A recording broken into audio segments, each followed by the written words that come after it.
हनुमान जी अवसर पाते हैं। अवसर पाकर के सीता जी से बताते हैं कि मां, मैं राम जी का दूत हूं। राम दूत मैं मातु जान के, सत्य शपथ करुणा निधान के।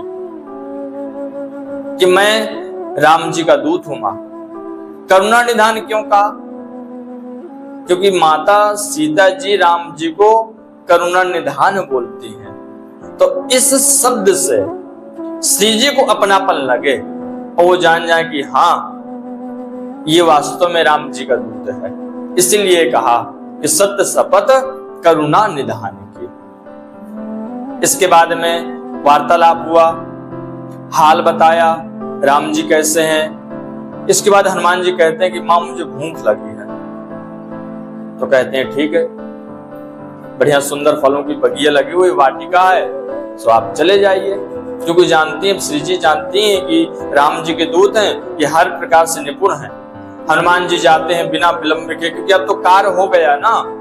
जाते हैं तो बढ़िया फल तो खाते ही खाते हैं, लेकिन उखाड़ते भी हैं, और जो राक्षस वहां रखवाली करते तो उनके ऊपर मारते भी हैं उठा उठा के। अब हनुमान जी की लीला परंपार। लेकिन जैसे ही वो जो रखवारे वहां के होते हैं, वो जाते हैं रावण के दरबार में, कहते हैं कोई बंदर आया है और वो बगिया को तहस नहस कर डाल रहा है। फिर अक्षय कुमार आते हैं, अक्षय कुमार को तुरंत हनुमान जी उसका वध कर देते हैं, ताकि अंगद जी का संकट दूर हो जाए। इसके बाद बड़े क्रोध करके मेघनाद आता है और उनसे भी युद्ध होता है, लेकिन लास्ट में ब्रह्मपाश चलाता है। हनुमान जी ब्रह्म बाण की महिमा रखने के लिए अपने आप को बंधन में डाल लेते हैं। बंधन में डाल लेते हैं। महाराज हनुमान जी अनेकों लीला करते हैं, वहां पर भी आते हैं, सभा में नाना प्रकार के बातचीत होती है। हनुमान जी समझाते हैं रावण को कि देखो, बैर छोड़ दो, वरना तुम्हारा कल्याण तीनों कालों में नहीं है, ना कोई बचाने वाला है, आवाज अवसर है, मान जाओ इस बात को। क्योंकि श्री जी साधारण नहीं है, वो ब्रह्म की शक्ति है, ब्रह्म शक्ति है, इसलिए वो साधारण नहीं है, वो महालक्ष्मी है। लेकिन वही विनाश काले विपरीत बुद्धि, रावण का भी विनाश का समय आ गया था महाराज, इसलिए उसने कुछ ना समझा। हनुमान जी खेल खेलते हुए राक्षस लोग उनकी पूंछ में आग लगा देते हैं। जहां जहां से तेल कपड़ा आता है, हनुमान जी पूरा कर्ज चुकाते हुए उन घरों में अपनी पूंछ के द्वारा सिर्फ विभीषण जी का सिर्फ एक ग्रह बचता है, बाकी हर जगह पूरी लंका में आग लगा देते हैं। अब आग लगा के माता सीता जी को प्रणाम करके और वापस राम जी के शिविर में आ जाते हैं। आते हैं, सब खुशहाली बताते हैं, पूरी वहां की लीला बताते हैं। बता करके अब कहते हैं कि विलंब मत करिए। राम जी भी रोष में आते हैं, सुग्रीव से कहते हैं अब विलंब नहीं करना, अब चलो। तुरंत आते हैं, सागर के पास आते हैं। राम जी 3 दिन खूब प्रतीक्षा करते हैं। उसी बीच में भगवान रामेश्वर की स्थापना करते हैं सर्वप्रथम। बोलिए रामेश्वर भगवान की जय। भगवान रामेश्वर की स्थापना करते हैं। 3 दिन इंतजार करते हैं। इसके बाद वाण संधान करते हैं। फिर वो डर के मारे समुद्र आते हैं। समुद्र को भगवान अभय प्रदान करते हैं। अभय प्रदान करके समुद्र युक्ति बताते हैं कि प्रभु नल नील हैं और उनके माध्यम से आप पुल बनवाइए, क्योंकि उनके हाथ का पत्थर डूबेगा नहीं। इसके बाद बहुत ही जल्दी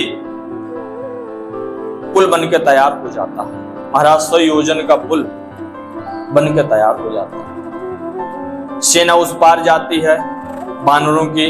उधर अंगद जी के द्वारा पुनः रावण को सचेत किया जाता है, लेकिन रावण फिर नहीं मानता। इसके बाद क्या होता है? युद्ध होता है।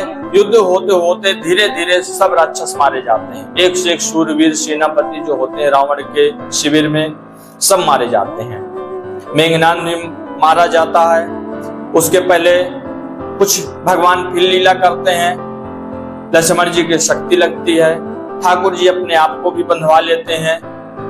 ऐसे लीला करते करते अंत में रावण का वध कर देते हैं। इसमें ज्यादा विस्तृत हम लोग न जाके और सीधे रावण का वध कर देते हैं। रावण का वध करके विभीषण जी को राजपाट दे देते हैं। विभीषण जी को क्यों देते हैं? क्योंकि उसी बीच में रावण ने विभीषण को लात मार के निकाल दिया था। क्यों? क्योंकि वो नीति सिखा रहा था। महाराज ऐसे महाभारत में विदुर जी के साथ भी यही हुआ था। विदुर जी भी धृतराष्ट्र और दुर्योधन को बार बार समझाते थे, क्योंकि साक्षात धर्म थे। बार बार समझाते थे कि धर्म का पक्ष लो, अनीति मत करो, क्योंकि जीव अनीति करेगा तो हर चीज का समय आता है। समय जब आता है तब फिर छोड़ता नहीं है। देखिए, जीवन में हमारे सिर्फ दो ही लोग सिखाते हैं। ये तो गुरु सिखाते हैं, गुरुजन, शिक्षक, माता पिता, ये सब उसी श्रेणी में होते हैं कि अपने को जो अच्छी शिक्षा दे वो गुरु ही होता है, शिक्षक ही होता है। यह तो फिर समय सिखाता है। इनमें अंतर क्या होता है? जब गुरुजन सिखाते हैं तो बाद में परीक्षा लेते हैं। पहले सिखाते हैं, बाद में परीक्षा करते हैं कि ये सीखा कि नहीं सीखा। लेकिन जब वक्त सिखाता है तो पहले परीक्षा लेता है और उस परीक्षा से जीव ऑटोमेटिक सीख जाता है, स्वतः सीख जाता है। जब विपत्ति पड़ती है तो स्वतः सीख जाता है। महाराज यही हाल जीव का भी होता है कि जब वो समय अपने अनुकूल देखता है फिर वो किसी की नहीं सुनता। जैसे कि रावण, दुर्योधन, इनका समय था, इन्होंने किसी की नहीं सुनी। विभीषण जी ने बार बार उपदेश दिया कि इनसे बैर मत करो। मंदोदरी जी ने भी बार बार उपदेश दिया कि इनसे बैर मत करो, लेकिन रावण ने नहीं माना, किसी की नहीं मानी। दुर्योधन को भी बार बार भगवान श्री कृष्ण शांति दूत बन के स्वतः समझाने गए तो दुर्योधन मान जाओ, अब कुछ नहीं, लास्ट में 5 गांव दे दो, लेकिन वो कहता कि सुई की नोक के बराबर में जमीन दे दूंगा। तो वैसे भी रावण भी किसी परिस्थिति में तैयार नहीं था कि मैं वापस नहीं। बल्कि राम जी ने बाद में भी कहा, जब विभीषण जी आए राम जी की शरणागति लेने, रात्रि में आए, मध्य रात्रि में आए, अकेले नहीं आए, अन्य राक्षसों के साथ में आए। उस वक्त हनुमान जी को छोड़ के सब विपरीत थे कि प्रभु राक्षस है, निशाचर है, इनकी माया बड़ी अटपटी है। तो ठाकुर जी ने कहा कि मेरी शरण में, ठाकुर जी इतने कृपालु हैं, इतने करुणा निधान है, इतने दया के समुद्र हैं, सागर हैं कि जीव सिर्फ वाल्मीकि रामायण में वाल्मीकि जी कहते हैं कि यदि हम पूर्ण रूप से सिर्फ एक बार ठाकुर जी को प्रणाम कर लें और एक बार कह दें कि प्रभु हम आपके हैं, सिर्फ एक बार, तो ठाकुर जी इतने के बाद भी जीव को उद्धार कर देते हैं। वो नहीं देखते आपने पूरे जीवन काल में क्या किया, कुछ नहीं देखते वो आपने कितना बुरा किया, कितने पाप किए, नहीं देखते। लेकिन जीव इतने अहम में आता है, मनुष्य इतने घमंड में, अहम में चूर हो जाता है कि वो उस वृत्ति से उनको नमस्कार तक नहीं करता, सिर्फ दिखावटी भक्ति करता रहता है। इसलिए उसका परिणाम कुछ नहीं निकलता। हवन में जैसे राख में हवन किया जाता है कि राख में सिर्फ राख ही रहती है और कुछ नहीं। तो महाराज यही स्थिति रावण की भी हुई कि विभीषण जी के बार बार समझाने के बावजूद भी वो नहीं माना। इसलिए जब विभीषण जी आए, ठाकुर जी की शरणागति प्राप्त की, ठाकुर जी ने तुरंत जल मंगवाया और तुरंत अभिषेक कर दिया रात्रि में ही कि तुम राजा बनोगे। अब राजा कहां के बनोगे ये समय बताएगा। वहां पर कुछ लोगों ने सवाल भी किया कि प्रभु राजा, तो कहने लगा कोई बात नहीं, लंका तो जीतेंगे नहीं, अयोध्या जी तो है, क्योंकि भरत को सिर्फ हमें कहने बस तो है, लेकिन मेरा वचन अन्यथा नहीं हो सकता। अगर ये राजा बनेंगे तो बनेंगे। देखिए कितने ठाकुर जी करुणा के समुद्र, यहां से एक सीख मिलती है, एक शिक्षा मिलती है, ठाकुर जी के करुणा का एक तत्व मिलता है कि हम ऐसा करें। इसलिए आज वो दिन आया कि राम जी विभीषण को, क्योंकि अपना तो जा नहीं सकते नगर में, लक्ष्मण जी को साथ में भेजा, हनुमान जी को साथ में भेजा कि जाओ पहले विभीषण का राज्याभिषेक करो, राजा उसको बनाओ विधि विधान से, इसके बाद में उसके माध्यम से सीता जी को लाओ। महाराज ऐसे ही हुआ, विभीषण राजा बनाए गए। राजा बनते ही तुरंत बिना कोई विलंब करते हुए ससम्मान से माता सीता जी को राम जी के समक्ष लाया गया, सारे वानरों के राम जी के। वहीं पर राम जी ने थोड़ा और लीला प्रकट करते हुए उनको कहा, पहले आप अग्नि से प्रवेश होके आइए। क्यों? लक्ष्मण जी की बात बुरी लगी, लेकिन क्यों? क्योंकि जो असली सीता जी वो तो सिर्फ एक प्रतिबिंब थी। जो लंका में बैठी थी सीता जी, वो सिर्फ सीता जी की एक छाया प्रतिबिंब थी। असली सीता जी तो अग्नि जी के पास थी, अग्निदेव जी के पास थी। इसलिए लोग बहुत विक्षेप करते हैं कि क्यों अग्नि परीक्षण हुआ। वो एक सिर्फ लीला थी कि असली सीता कैसी है। इसलिए वो छाया रूपी जो सीता जी थी अग्नि में प्रवेश की। अग्निदेव प्रकट होके जो मेन सीता जी हैं, महालक्ष्मी हैं, वो पुनः उस रूप में आ गई और राम जी के समीप चली गई। ये रहस्य लक्ष्मण जी भी न जान पाए, उनको भी बुरा लगा, सारे वानरों को बुरा लगा, लेकिन ये लीला है भगवान की। इसके बाद पुष्पक विमान से भगवान श्री रामचंद्र जी सबको बैठा करके, उसके पहले ठाकुर जी वर्षा भी करते हैं अमृत की। राक्षसों के ऊपर भी होती है, वानरों के ऊपर भी होती है, लेकिन जो राम राम कह के मरा था उसका तो महाराज उद्धार हो गया। जो राम जी से विरुद्ध भाव में लड़ा था, फिर भी उन सब का उद्धार ठाकुर जी ने किया। ऐसा नहीं था, ऐसा उल्लेख नहीं आता कि किसी का उद्धार नहीं हुआ, उसमें सबका उद्धार भगवान ने किया। बस ये था कि वानरों को फिर जीवित कर दिया, फिर उसी रूप में वानर आ गए। इसके बाद पुष्पक विमान में राम जी सीता जी को वो स्थान दिखाते जहां जहां ठाकुर जी रुके थे। दिखाते हुए सब लोग वापस अयोध्या जी की ओर चले गए, क्योंकि समय बीत रहा था। और भरत जी ने कहा था कि भैया अगर एक दिन भी विलंब हो गया तो या तो मैं अग्नि में अपने आप को प्रवाहित कर दूंगा, या तो मैं सरजू जी में जल समाधि ले लूंगा। अगर आपने एक भी दिन विलंब कर दिया, ये बात चित्रकूट में ठाकुर जी की चलते समय हुई थी कि लेट न करना, ठीक है आप जाइए, यदि आप है कि पिताजी के वचन का पालन करना है, कुल की बात है, तो ठीक है आप जाइए, क्योंकि आपकी खुशी में हम लोग की खुशी है। आप जिसमें खुश हैं उसमें हम खुश हैं, लेकिन आप जाइए, लेकिन एक भी दिन आप विलंब न करिएगा। अगर विलंब करेंगे तो आपका जो छोटा भाई भरत है ना, ये आपको दोबारा नहीं मिलेगा। तो राम जी ने भी कहा कि मैं बिल्कुल याद रखूंगा, मैं एक दिन भी विलंब नहीं करूंगा। राम जी प्रयागराज आते हैं, पुनः भरद्वाज जी के आश्रम में हनुमान जी को भेजते हैं कि जाओ और भरत जी को सूचना दो, क्योंकि समय हो रहा है। अगर भैया भरत को थोड़ी सी भी विलंब हो गया ये समाचार मिलने में कि हम वापस आ रहे हैं, अगर इसमें विलंब हो गया तो फिर बड़ा गड़बड़ काम हो जाएगा। इसके बाद हनुमान जी ब्राह्मण का वेश धारण करके अयोध्या जी आते हैं। उसी वक्त भरत जी भी वशिष्ठ जी के पास जाते हैं और कहते हैं समय हो गया है, अभी कोई गुरुवर सूचना नहीं मिली। तो वशिष्ठ जी समझाते कि धैर्य रखो भरत, धैर्य रखो, वो साक्षात धर्म है, राम जी धर्म वो याद रखेंगे। उसी बीच में ब्राह्मण का वेश धारण किए हुए हनुमान जी आते हैं और समाचार सुनाते हैं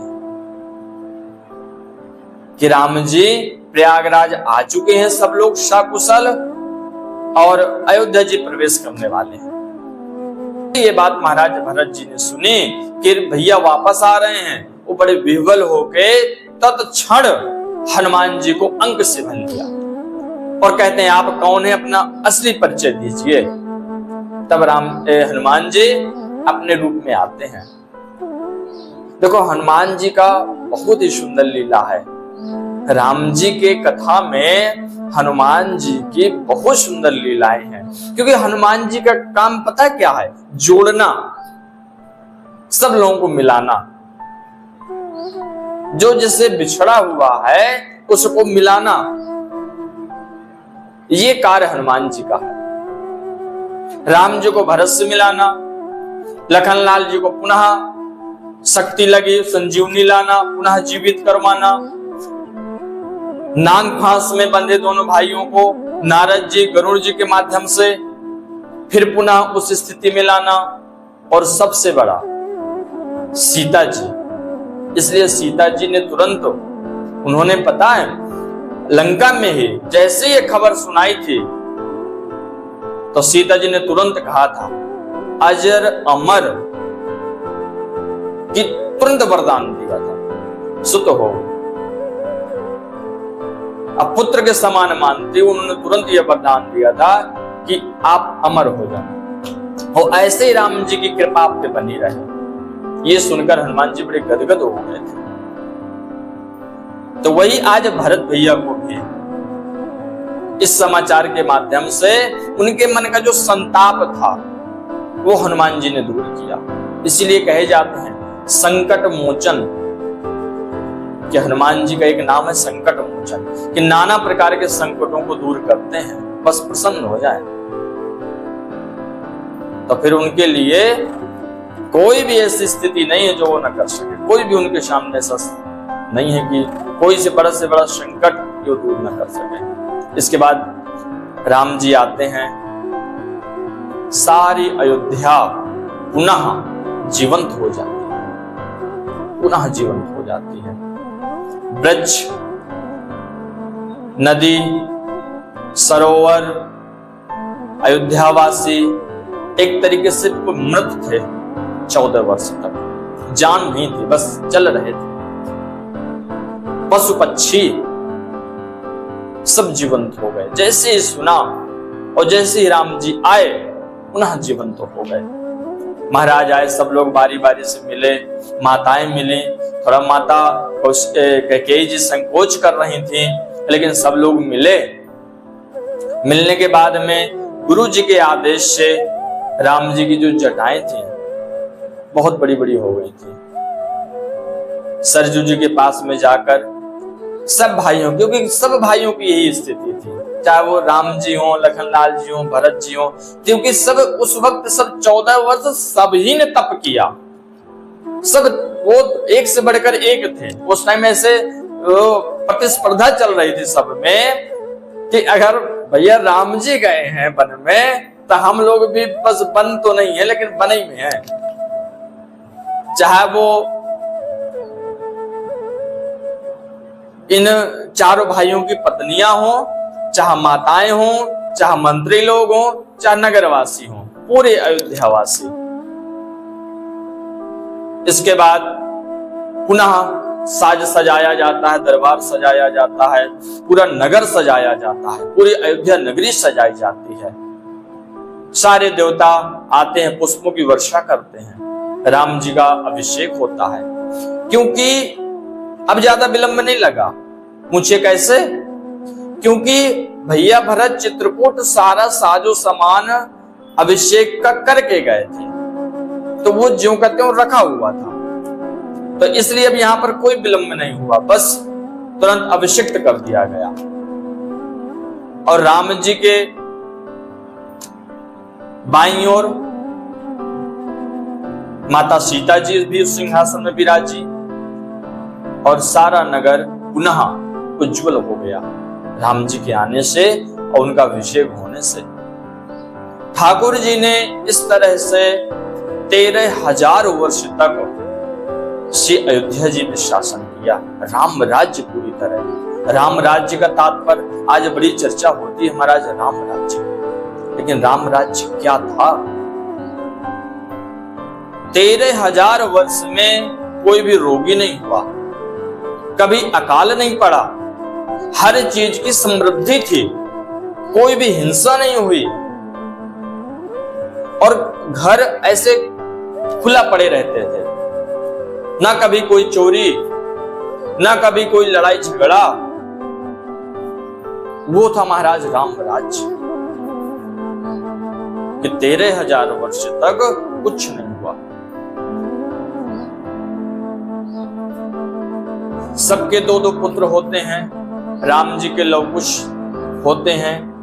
महर्षि वाल्मीकि जी सारी शिक्षा दीक्षा देते हैं और यहीं से होता है रामायण का उद्गम।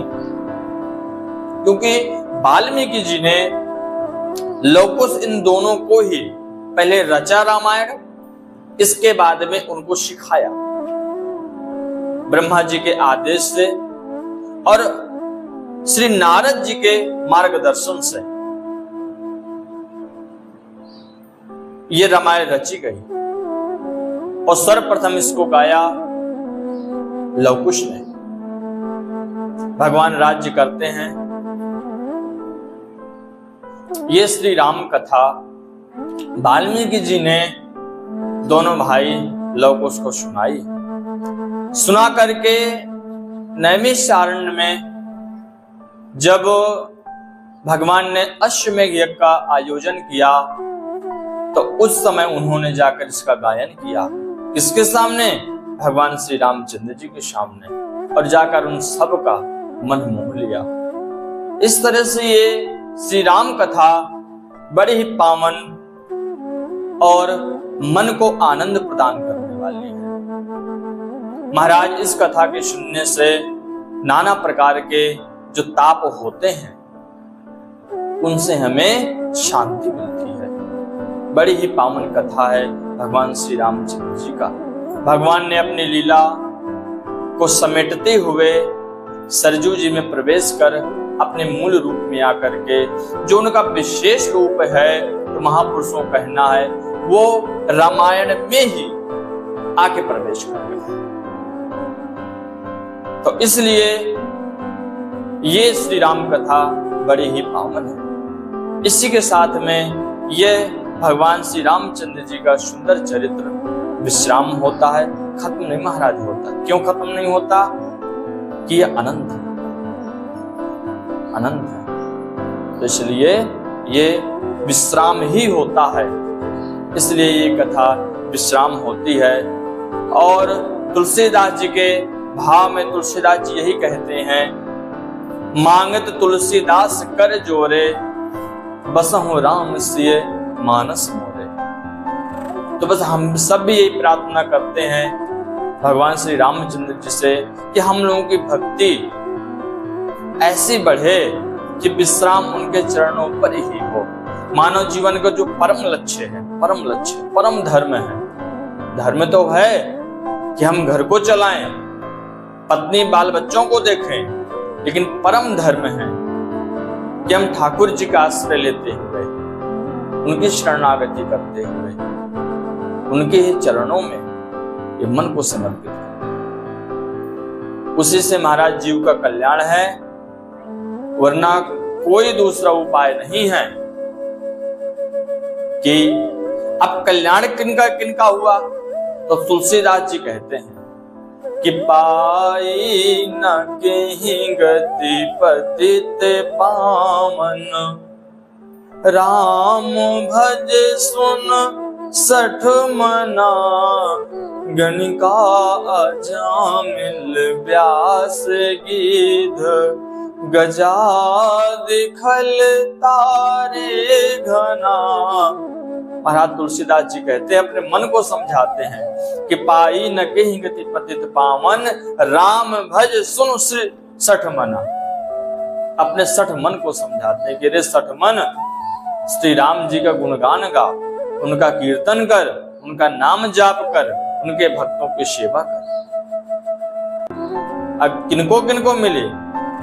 गणिका, अजामिल, गीध इत्यादि जे जीव हैं, भगवान ने उनको सदगति प्रदान की। इन्होंने ये जितने भी हैं सब भगवान की कथाएं सुन सुनकर ही उद्धार महाराज प्राप्त किया है। ऐसा नहीं कि ये बहुत बड़े तपस्वी लोग थे कि बहुत इन्होंने तप किया हो, बहुत समय तक तप किया हो, ऐसा नहीं है। ऐसा वर्णन शास्त्रों में नहीं आता। इन्होंने सिर्फ भगवान की कथा को ही श्रवण किया और सत्संग किया। काकभूषुंड जी भी नीलगिरी पर्वत पर क्या कोई तप करते हैं? विशेष नहीं, बस अनवरत श्री राम कथा चलती है, अनवरत सत्संग चलता है। जब गरुड़ जी वहां पर जाते हैं तो उनका सारा मूत्र प्रवेश करते ही खत्म हो जाता है। ऐसी ये महाराज कथाएं हैं, भगवान की लीलाएं हैं। इसलिए हम लोगों का परम दायित्व बनता है, परम धर्म बनता है कि हम ये कथाएं श्रवण करें, जिनसे हमारा जीवन उद्धार की ओर बढ़े, ना कि संसार की ओर बढ़े। बोले सियावल रामचंद्र की जय, बोलिए अयोध्यानाथ की जय, जय जय श्री सीताराम।